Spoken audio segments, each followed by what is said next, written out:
प्रधानमंत्री नरेंद्र मोदी ਨੂੰ ਲੋਕਮਾਨਿਆ ਤਿਲਕ ਪੁਰਸਕਾਰ ਨਾਲ ਕੀਤਾ ਗਿਆ ਸਨਮਾਨਿਤ।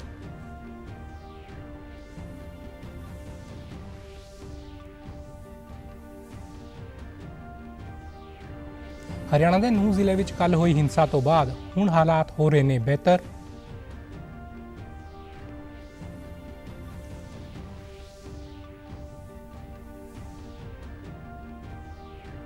ਅਤੇ 4 कैबिनेट मंत्रियों की अंतर विभागी मीटिंग च डेंगू मलेरिया ते पानी तो पैदा होने वाली होर बीमारियों नाल नजिठण लई कीती गई विस्तार चर्चा।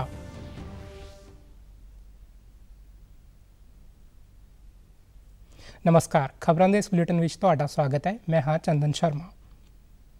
अज प्रधानमंत्री नरेंद्र मोदी को लोकमान्य तिलक पुरस्कार नाल सन्मानित किया गया है। इस पुरस्कार की स्थापना 1983 में तिलक स्मारक मंदिर संस्था वालों लोकमान्य तिलक की विरासत को सन्मान करने लई की गई सी।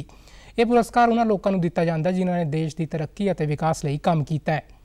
यह सन्मान हर साल 1 अगस्त को लोकमान्य तिलक की बरसी ते दिता जाता है।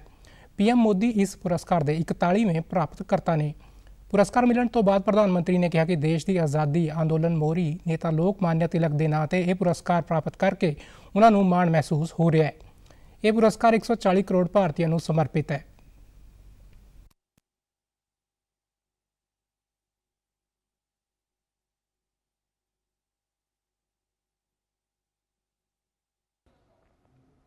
साथियों, आज पुणे में आप सबके बीच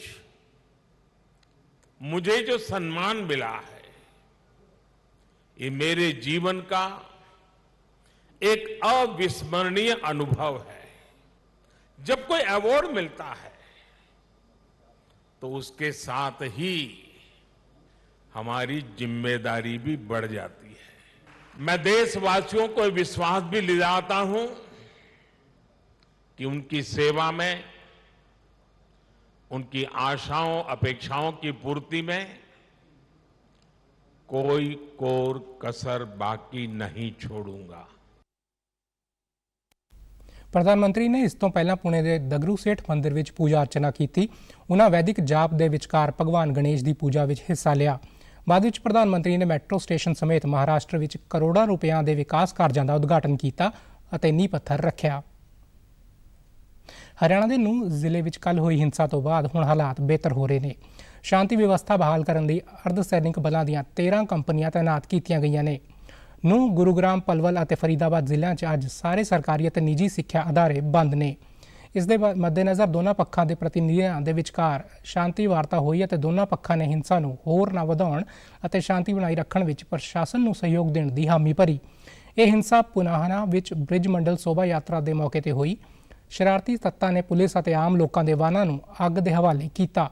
हरियाणा के गृह मंत्री अनिल विज ने कहा कि नूंह विच कर्फ्यू लगाने तो बाद फिलहाल हालत काबू विच है। हिंसा करने वालों की पहचान की जा रही है। नूंह, गुरुग्राम और फरीदाबाद में बुधवार तक मोबाइल और इंटरनेट सेवावां बंद ने। जिले में धारा 144 लागू कर दी गई है। उन्होंने कहा कि श्रद्धालुओं को सुरक्षित उन्होंने घर तक पहुँचाया जाएगा।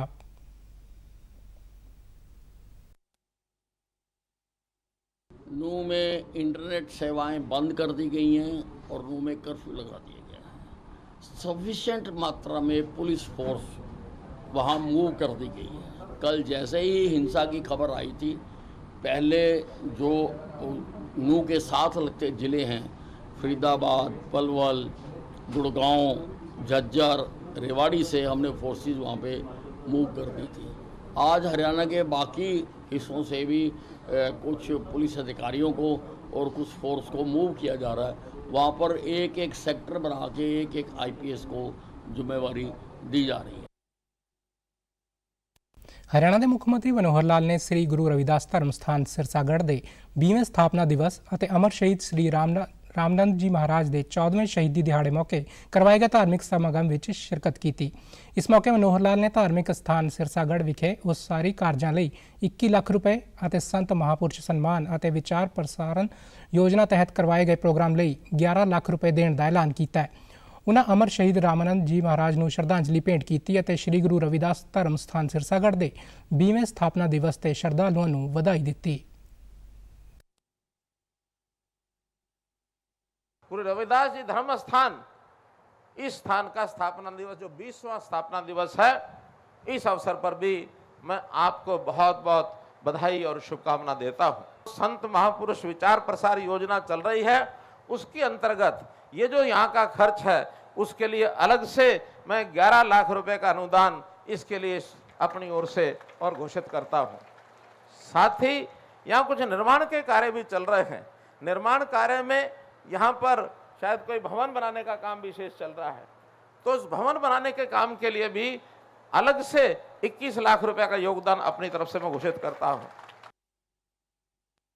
ਇਸ ਮੌਕੇ ਸੰਗਤ ਨੂੰ ਸੰਬੋਧਨ ਕਰਦਿਆਂ ਮੁੱਖ ਮੰਤਰੀ ਨੇ ਕਿਹਾ ਕਿ ਗੁਰੂਆਂ ਅਤੇ ਸੰਤਾਂ ਰਾਹੀਂ ਹੀ ਮਨੁੱਖ ਸਹੀ ਸਿੱਖਿਆ ਅਤੇ ਸਹੀ ਕਦਰਾਂ ਕੀਮਤਾਂ ਦੀ ਪ੍ਰਾਪਤੀ ਹੁੰਦੀ ਹੈ, ਜਿਸ ਲਈ ਉਹ ਇੱਕ ਚੰਗਾ ਨਾਗਰਿਕ ਬਣ ਕੇ ਦੇਸ਼ ਭਲਾਈ ਦੇ ਕੰਮ ਕਰਦਾ ਹੈ।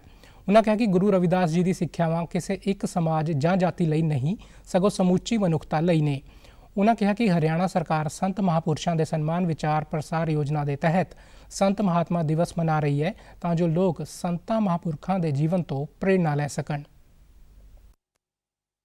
ये सब संतों की वाणी, इससे जनता को एक ठीक मार्ग मिले, और जब हम सब एकत्र होते हैं तो हम ऊंच नीच के भेदभाव को छोड़कर सारे समाज का हिस्सा बनकर के हम आगे बढ़ते हैं।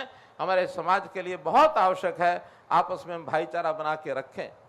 आमतौर पर राजनीति में बहुत से इस प्रकार से भेद खड़े कर दिए जाते हैं, जातिगत भेद खड़े किए जाते हैं, लेकिन मैंने तो 2014 में जब राजनीति इस प्रकार की शुरू की थी, उस समय सब हरियाणा वासियों को ये कहा था, हरियाणा एक, हरियाणवी एक। ਉਹਨਾਂ ਕਿਹਾ ਕਿ ਭਾਰਤੀ ਜਨਤਾ ਪਾਰਟੀ ਅਤੇ ਸੂਬਾ ਸਰਕਾਰ ਨੇ ਸੰਤਾਂ ਦਾ ਸਤਿਕਾਰ ਵਧਾਉਣ ਦਾ ਕੰਮ ਕੀਤਾ ਹੈ। ਡਾਕਟਰ ਭੀਮ ਰਾਓ ਅੰਬੇਦਕਰ ਜਯੰਤੀ, ਕਬੀਰ ਜਯੰਤੀ, ਗੁਰੂ ਰਵਿਦਾਸ ਜਯੰਤੀ ਅਤੇ ਮਹਰਸ਼ੀ ਵਾਲਮੀਕੀ ਜਯੰਤੀ ਨੂੰ ਸਰਕਾਰੀ ਤੌਰ ਤੇ ਮਨਾਇਆ ਗਿਆ ਹੈ। ਸਰਕਾਰ ਵੱਲੋਂ ਹਰ ਵਰਗ ਦੀ ਭਲਾਈ ਲਈ ਸਕੀਮਾਂ ਲਾਗੂ ਕੀਤੀਆਂ ਗਈਆਂ ਨੇ। ਪੰਜਾਬ ਵਿੱਚ ਦੂਸ਼ਿਤ ਪਾਣੀ ਅਤੇ ਮੱਛਰਾਂ ਤੋਂ ਹੋਣ ਵਾਲੀਆਂ ਬਿਮਾਰੀਆਂ ਦੇ ਫੈਲਾਅ ਨੂੰ ਰੋਕਣ ਲਈ 4 ਕੈਬਨਿਟ ਮੰਤਰੀਆਂ ਦੀ ਅੰਤਰ ਵਿਭਾਗੀ ਮੀਟਿੰਗ 'ਚ ਡੇਂਗੂ, ਮਲੇਰੀਆ ਅਤੇ ਪਾਣੀ ਤੋਂ ਪੈਦਾ ਹੋਣ ਵਾਲੀਆਂ ਹੋਰ ਬਿਮਾਰੀਆਂ ਦੇ ਵੱਧਦੇ ਖਤਰੇ ਨਾਲ ਨਜਿੱਠਣ ਲਈ ਕੀਤੇ ਜਾ ਰਹੇ ਉਪਰਾਲਿਆਂ ਤੇ ਵਿਸਥਾਰ ਚਰਚਾ ਕੀਤੀ ਗਈ। ਸਿਹਤ ਮੰਤਰੀ ਬਲਬੀਰ ਸਿੰਘ ਨੇ ਸਾਰੇ ਹੀ ਵਿਭਾਗਾਂ ਨੂੰ ਇਹਨਾਂ ਬਿਮਾਰੀਆਂ ਤੋਂ ਫੈਲਣ ਤੋਂ ਰੋਕਣ ਲਈ ਇਕਜੁੱਟ ਹੋ ਕੇ ਕੰਮ ਕਰਨ ਲਈ ਕਿਹਾ। ਉਹਨਾਂ ਆਖਿਆ ਕਿ ਸੂਬੇ ਵਿੱਚ ਦੂਸ਼ਿਤ ਪਾਣੀ ਤੋਂ ਪੈਦਾ ਹੋਣ ਵਾਲੀਆਂ ਬਿਮਾਰੀਆਂ ਦੀ ਸਥਿਤੀ ਪੂਰੀ ਤਰ੍ਹਾਂ ਕਾਬੂ ਹੇਠ ਹੈ। ਉਹਨਾਂ ਆਖਿਆ ਕਿ ਬਰਸਾਤੀ ਮੌਸਮ ਦੀ ਸ਼ੁਰੂਆਤ ਤੋਂ ਹੁਣ ਤੱਕ ਸੂਬੇ ਵਿੱਚ ਡੇਂਗੂ ਦੇ 440 ਮਾਮਲੇ ਸਾਹਮਣੇ ਆਏ ਨੇ, ਜਿਨ੍ਹਾਂ ਵਿੱਚੋਂ ਐਕਟਿਵ ਮਾਮਲਿਆਂ ਦੀ ਗਿਣਤੀ 114 ਹੈ। ਉਹਨਾਂ ਦੱਸਿਆ ਕਿ ਸਿਹਤ ਵਿਭਾਗ ਵੱਲੋਂ ਡੇਂਗੂ, ਮਲੇਰੀਆ ਅਤੇ ਚਿਕਨਗੁਨੀਆ ਦੀਆਂ ਬਿਮਾਰੀਆਂ ਵਿੱਚ ਵਾਧਾ ਹੋਣ ਦੀ ਹਾਲਤ ਵਿੱਚ ਕਿਸੇ ਵੀ ਤਰ੍ਹਾਂ ਦੀ ਐਮਰਜੈਂਸੀ ਨਾਲ ਨਜਿੱਠਣ ਲਈ 1300 ਬੈੱਡਾਂ ਵਾਲੇ ਵਾਰਡ ਬਣਾਏ ਗਏ ਨੇ। ਉਹਨਾਂ ਕਿਹਾ ਕਿ ਸਾਰੀਆਂ ਹੀ ਸਰਕਾਰੀ ਸਿਹਤ ਸਹੂਲਤਾਂ ਵਿੱਚ ਡੇਂਗੂ ਅਤੇ ਮਲੇਰੀਆ ਦਾ ਟੈਸਟ ਅਤੇ ਇਲਾਜ ਮੁਫਤ ਕੀਤਾ ਜਾਂਦਾ ਹੈ। ਉਹਨਾਂ ਨੇ ਆਈ ਫਲੂ ਅਤੇ ਸਕਿਨ ਇਨਫੈਕਸ਼ਨ ਦੇ ਮਾਮਲਿਆਂ ਵਿੱਚ ਵਾਧੇ ਨੂੰ ਦੇਖਦਿਆਂ ਲੋਕਾਂ ਨੂੰ ਆਪਣੇ ਬਚਾਅ ਲਈ ਦੂਸਰਿਆਂ ਨਾਲ ਹੱਥ ਮਿਲਾਉਣ ਜਾਂ ਜਨਤਕ ਥਾਵਾਂ ਤੇ ਚੀਜ਼ਾਂ ਨੂੰ ਖਰੀਦਣ ਜਾਂ ਛੂਹਣ ਤੋਂ ਬਾਅਦ ਆਪਣੀਆਂ ਅੱਖਾਂ ਨੂੰ ਹੱਥ ਨਾ ਲਾਉਣ ਅਤੇ ਘਰਾਂ ਵਿੱਚ ਕੂਲਰਾਂ ਨੂੰ ਹਫ਼ਤੇ 'ਚ ਇੱਕ ਵਾਰੀ ਸਾਫ਼ ਕਰਨ ਦੀ ਅਪੀਲ ਕੀਤੀ। ਪੰਜਾਬ ਦੇ ਸੈਰ ਸਪਾਟਾ ਅਤੇ ਸੱਭਿਆਚਾਰਕ ਮਾਮਲੇ ਵਿਭਾਗ ਅਧੀਨ ਆਉਂਦੇ ਸ੍ਰੀ ਅਨੰਦਪੁਰ ਸਾਹਿਬ ਵਿਖੇ ਅਜਾਇਬ ਘਰ, ਵਿਰਾਸਤ-ਏ-ਖਾਲਸਾ, ਸ੍ਰੀ ਚਮਕੌਰ ਸਾਹਿਬ ਵਿਖੇ ਦਾਸਤਾਨ-ਏ-ਸ਼ਹਾਦਤ ਅਤੇ ਅੰਮ੍ਰਿਤਸਰ ਵਿਖੇ ਗੋਲਡਨ ਟੈਂਪਲ ਪਲਾਜ਼ਾ ਅੱਜ ਮੁੜ ਤੋਂ ਸੈਲਾਨੀਆਂ ਲਈ ਖੋਲ੍ਹ ਦਿੱਤੇ ਗਏ ਨੇ। ਇਹਨਾਂ ਅਜਾਇਬ ਘਰਾਂ ਨੂੰ ਛਿਮਾਹੀ ਰੱਖ ਰਖਾਅ ਦੇ ਮੱਦੇਨਜ਼ਰ 24 ਤੋਂ 31 ਜੁਲਾਈ ਤੱਕ ਸੈਲਾਨੀਆਂ ਲਈ ਬੰਦ ਕਰ ਦਿੱਤਾ ਗਿਆ ਸੀ।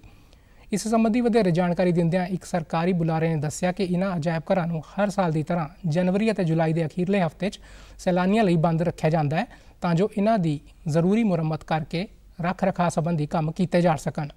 ਉਹਨਾਂ ਕਿਹਾ ਕਿ ਜ਼ਰੂਰੀ ਮੁਰੰਮਤ ਅਤੇ ਰੱਖ ਰਖਾਅ ਦੇ ਕੰਮ ਮੁਕੰਮਲ ਕਰ ਲਏ ਗਏ ਨੇ ਅਤੇ ਇਹ ਅਜਾਇਬ ਘਰ ਹੁਣ ਸੈਲਾਨੀਆਂ ਲਈ ਮੁੜ ਤੋਂ ਖੋਲ੍ਹ ਦਿੱਤੇ ਗਏ। ਬਰਸਾਤ ਦੇ ਮੌਸਮ ਵਿੱਚ ਕਈ ਬਿਮਾਰੀਆਂ ਅਤੇ ਸੰਕਰਮਣਾਂ ਦਾ ਖਤਰਾ ਵੱਧ ਜਾਂਦਾ ਹੈ। ਇਹਨਾਂ ਦਿਨਾਂ ਵਿੱਚ ਦੇਸ਼ ਦੇ ਵੱਖ-ਵੱਖ ਖੇਤਰਾਂ ਵਿੱਚੋਂ ਲਗਾਤਾਰ ਆਈ ਫਲੂ ਦੀਆਂ ਖਬਰਾਂ ਆ ਰਹੀਆਂ ਨੇ। ਇਸ ਦਾ ਖਤਰਾ ਛੋਟੀ ਉਮਰ ਦੇ ਬੱਚਿਆਂ ਵਿੱਚ ਜ਼ਿਆਦਾ ਹੈ। ਆਈ ਫਲੂ ਤੇਜ਼ੀ ਨਾਲ ਫੈਲਦਾ ਹੈ। ਅੱਖਾਂ ਦਾ ਲਾਲ ਹੋਣਾ, ਅੱਖਾਂ ਵਿੱਚ ਸੋਜਸ਼ ਤੇ ਜਲਨ ਹੋਣਾ, ਪਲਕਾਂ ਦਾ ਚਿਪਕਣਾ ਜਾਂ ਅੱਖਾਂ 'ਚੋਂ ਪਾਣੀ ਦਾ ਬਹਿਣਾ ਆਈ ਫਲੂ ਦੇ ਆਮ ਲੱਛਣ ਨੇ। ਇਸ ਮੌਕੇ ਅੱਖਾਂ ਦੇ ਮਾਹਰ ਡਾਕਟਰ ਸਮੀਰ ਸੂਦ ਨੇ ਦੱਸਿਆ ਕਿ ਕਿਸ ਤਰ੍ਹਾਂ ਕੁਝ ਉਪਾਵਾਂ ਨਾਲ ਇਸ ਤੋਂ ਬਚਿਆ ਜਾ ਸਕਦਾ ਹੈ। कि जब रेनी सीज़न होता है, जब ह्यूमिडिटी कंडीशन बढ़ जाती हैं, ऊपर से इस बार फ्लड्स भी बहुत हो गए, तो there is more water everywhere.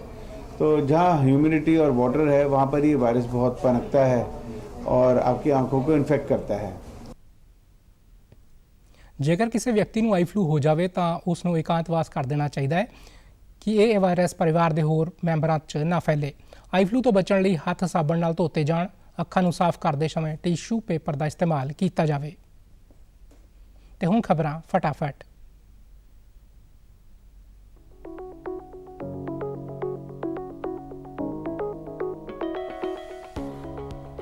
ਅੱਜ ਤੋਂ 2 ਦਿਨਾਂ G20 ਮਹਿਲਾ ਐਮਪਾਵਰਮੈਂਟ ਸਮਾਗਮ ਹੋਇਆ ਸ਼ੁਰੂ। ਕੇਂਦਰੀ ਮਹਿਲਾ ਅਤੇ ਬਾਲ ਵਿਕਾਸ ਮੰਤਰੀ ਸਮ੍ਰਿਤੀ ਇਰਾਨੀ ਵੱਲੋਂ ਕੀਤਾ ਗਿਆ ਉਦਘਾਟਨ। ਪੰਜਾਬ ਸਰਕਾਰ ਨੇ ਨਵੀਂ ਖੇਡ ਨੀਤੀ 2023 ਕੀਤੀ ਤਿਆਰ। ਓਲੰਪਿਕ ਤਗਮਾ ਜੇਤੂਆਂ ਨੂੰ ਮਿਲਣਗੇ ਬਹੁ ਕਰੋੜੀ ਇਨਾਮ। ਕੋਚਾਂ ਦੀ ਗਿਣਤੀ 309 ਤੋਂ ਵਧਾ ਕੇ 2360 ਕਰਨ ਦੀ ਕੀਤੀ ਫੈਸਲਾ। ਕੈਨੇਡਾ ਵਿੱਚ ਚੱਲ ਰਹੇ ਵਿਸ਼ਵ ਪੁਲਿਸ ਮੁਕਾਬਲੇ ਦੌਰਾਨ ਪੰਜਾਬ ਦੇ ਵਿਸ਼ਾਲ ਰਾਣਾ ਨੇ ਕੁਸ਼ਤੀ 'ਚ 70 ਕਿਲੋ ਭਾਰ ਵਰਗ 'ਚ ਜਿੱਤਿਆ ਸੋਨ ਤਗਮਾ। ਮੁੱਖ ਮੰਤਰੀ ਪੰਜਾਬ ਦੇ ਪ੍ਰਮੁੱਖ ਸਕੱਤਰ ਵੇਣੂ ਪ੍ਰਸਾਦ ਹੋਏ ਸੇਵਾ ਮੁਕਤ। 1991 ਬੈਚ ਦੇ ਸਨ IAS ਅਫਸਰ ਪੰਜਾਬ ਦੇ ਵੱਖ-ਵੱਖ ਮਹਿਕਮਿਆਂ 'ਚ ਕਰ ਚੁੱਕੇ ਨੇ ਕੰਮ। ਅਤੇ ਤੁਸੀਂ ਸਾਡੇ ਸਮਾਚਾਰ YouTube channel DD news Chandigarh, Facebook DD news Chandigarh ਅਤੇ Twitter handle DD news CHD ਤੇ ਵੀ ਦੇਖ ਸਕਦੇ ਹੋ। ਇਸ ਦੇ ਨਾਲ ਹੀ ਖਬਰਾਂ ਦਾ ਬੁਲੇਟਿਨ ਖਤਮ ਹੁੰਦਾ ਹੈ। ਆਗਿਆ ਦਿਓ, ਨਮਸਕਾਰ।